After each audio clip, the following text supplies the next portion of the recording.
آج کا دور ایسا ہے جس کو کوئی کام نہیں ملتا وہ دین پہ گفتگو کرنی شروع کر دیتا ہے. ٹگے کی اوقات نہیں ہوتی. جس طرح آپ نے دیکھا ہوگا جوید احمد غامدی نے کیا کہا تھا جب کرونا آیا, انہیں کیا آن لائن نماز کرائی جائے تاکہ لیٹ ٹور جائے, رکوع والا رکوع چیرے, سجدے والا سجدے چیرے. عجیب تماش بھی نہیں ہے جناب.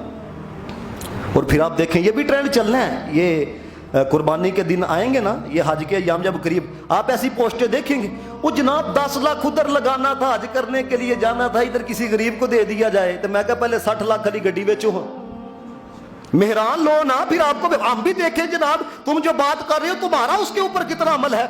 2.5 لاکھ روپے کا موبائل پکڑا ہوا ہے اور غریبوں کا درد اٹھتا ہے اس لیے کہ جناب لوگ حج کرنے کے لیے جا رہے ہیں, عمرہ کرنے کے لیے جا رہے ہیں. یہ میری ایک بات یاد رکھنا, یہ صرف شیطان کا ایک وار ہے.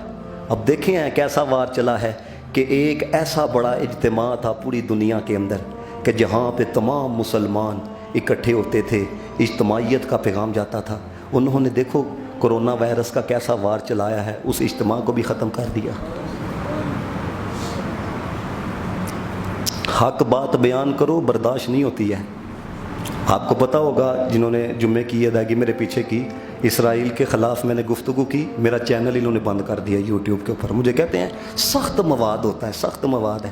میں کہا کنجریاں ناچتے رہیں, مسلمان عورتیں ننگی ناچے ہیں, وہ تمہاری کمیونٹی. کہتے ہیں کہ تمہاری گفتگو ہماری کمیونٹی کے خلاف ہوتی ہے. میں کیڑی کمیونٹی ہے؟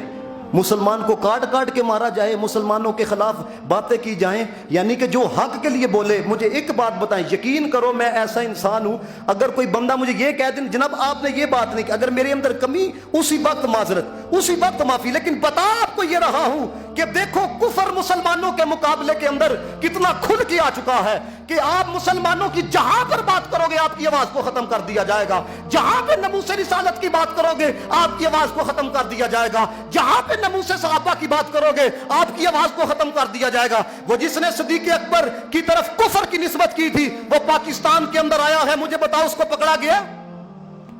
دیکھو صدیق اکبر ایمان والا نہیں تو پھر ایمان والا کون ہے؟